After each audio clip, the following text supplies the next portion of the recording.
Welcome back to High Angle Hunter. My name's Clay. Today the boot we're talking about is Salewa's Vulture Evo.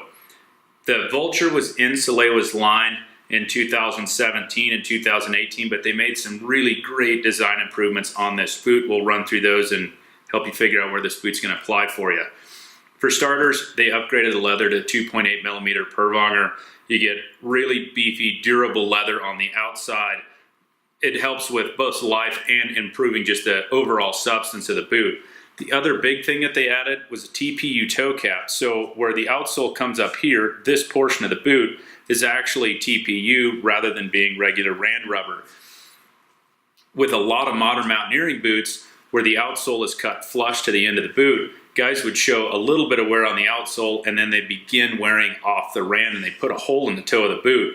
By doing this TPU addition, and Salewa also kicks the outsole up just a touch right here, you get more protection than you can find on a lot of other models in this same space.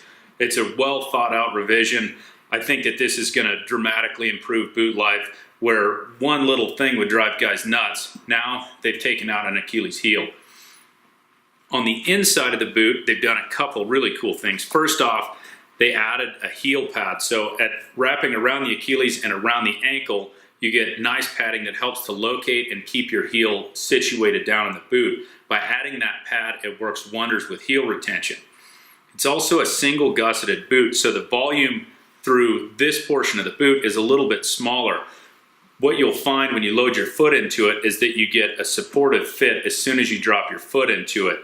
This really helps with foot retention. When you pair it with that Achilles pad, performance is going to go way up, and you'll find that you can fit a boot that's got a little bit more toe room. Traditionally, we want to be able to run about a half euro bigger than what your foot measures, and when you get these components, you can do that nicely, so you get no or significantly mitigated toe contact on heavy downhills, especially when you're running a heavy pack.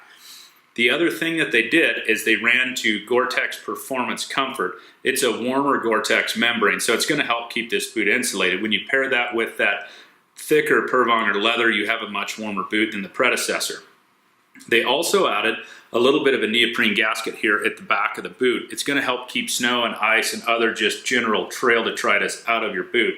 Well thought out. Little things like this go a long ways. In the shank of the boot, they also made an improvement that a lot of guys hunting steep country will appreciate. The previous generation was running a nylon fiberglass blended shank. The new version, they've added carbon to it as well, so the boot is appreciably stiffer. Again, when you pair the stiffer shank with the beefier upper, you have a more robust boot that's going to give you better vertical performance. If you have questions about this boot or whatever you need for serious hunting equipment, reach out to us. You can get us at HighAngleHunter.com. on Instagram at HighAngleHunter, or on Facebook, and you can message us straight through there. If you have any questions, we'd love to work with you. We appreciate your business. Good hunting.